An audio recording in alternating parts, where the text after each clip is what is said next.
भागलपुर जिला अंतर्गत सबौर थाना क्षेत्र के इब्राहिमपुर बहियार के एमसीबी भट्टा में देर रात भयंकर आग लग गई। इस आगजनी को लेकर भट्टा मालिक मोहम्मद शकील अहमद ने कहा कि मैंने लव मैरिज की है। इस बात को लेकर मेरे ससुराल वाले काफी खपा है। भट्टा मालिक ने अपने ससुर मौलाना मोहम्मद इफ्तिखार और उसके दो बेटे मारूफ और खुसरू पर आगजनी का आरोप लगाया है। उन्होंने कहा कि आग में 5 लाख रुपए की संपत्ति जलकर खाक हो गई है। वहीं घटनास्थल पर सबौर पुलिस और दमकल पहुंचकर आग पर काबू पाया। 5 लाख की क्षति हुई है और हमने किसी समय लव मैरिज करके शादी की थी।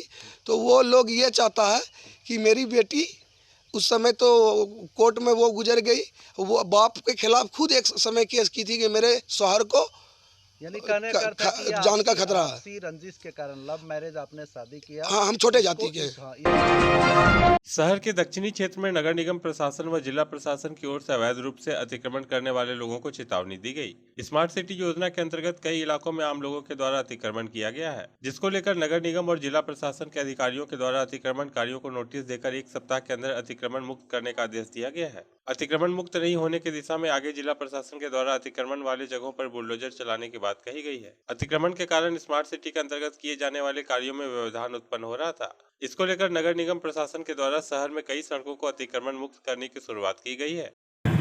भोलानाथ पुल को खाली कराने के लिए अतिक्रमण चलाया गया है। क्या जगह से भोलानाथ पुल में जो भी अतिक्रमण हुआ है यहाँ उसको खाली कराने के लिए चलाया गया है और हमने इसमें नोटिस भी दिया हुआ है, 2 नोटिस दे दिया गया है और जो लोग खाली नहीं किए उनको हम खाली कराएंगे जिसमें। कितने दिन का अल्टीमेटम दिया गया है? नोटिस होती है, नोटिस 1 और नोटिस 2 होती है, उसमें कम से कम 1 महीने का समय मिल जाता है। ये पहला नोटिस था? नहीं, नोटिस दोनों हो गए हैं। दोनों नोटिस हो चुके हैं। आप अपने तरफ से क्या कार्रवाई कर रहे हैं? अभी हम जो भी मान लो जो नहीं खाली किया उसको हम खुद से खाली करवाएंगे।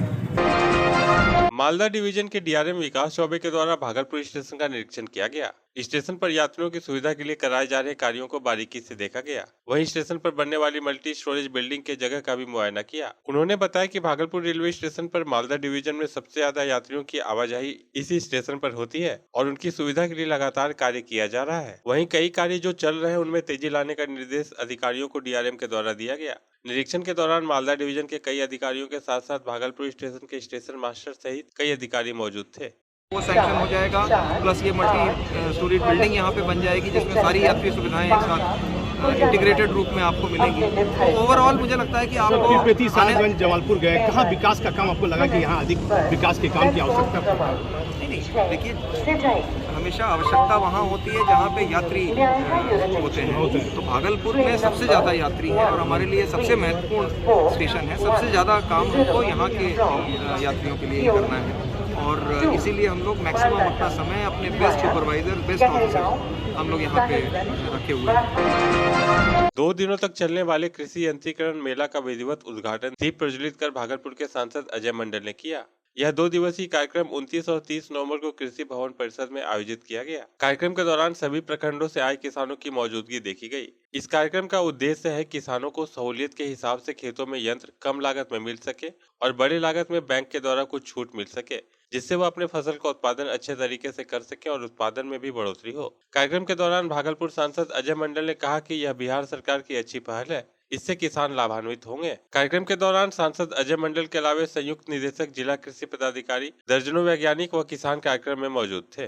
किसानों के लिए उनके इस मेला का आयोजन किया जा रहा था, लेकिन कोरोना काल के कारण बंद होने के बाद ये तीसरा साल ही 2 साल के बाद स्टार्ट हुआ है, तैयारी किया गया है और हमारे जिला कृषि पदाधिकारी ने इसकी तैयारी करके किसानों को बुला करके उनको खेती के विषय में जिस यंत्र का अभी प्रयोग होना चाहिए उनके विषय में जानकारी दे रहे हैं और सरकार के द्वारा हमारे मुख्यमंत्री के द्वारा जो अनुदान की राशि है, किस मशीन पर कितनी राशि है उनको भी बताने का काम कर रहे हैं और किसानों को उस मशीन को उपलब्ध कराने का काम कर रहे हैं इस मेला के माध्यम से।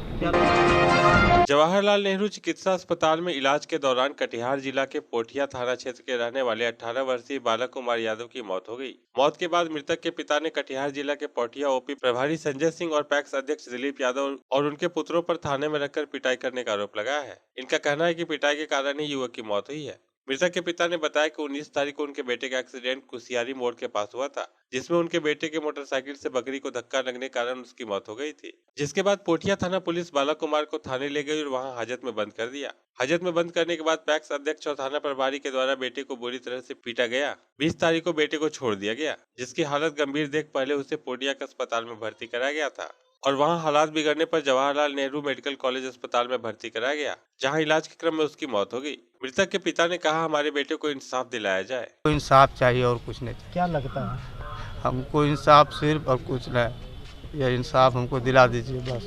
कुछ पौराणिक दुश्मनी कोई दुश्मनी इससे हमसे नहीं था, इससे कोई दुश्मनी नहीं था हमसे।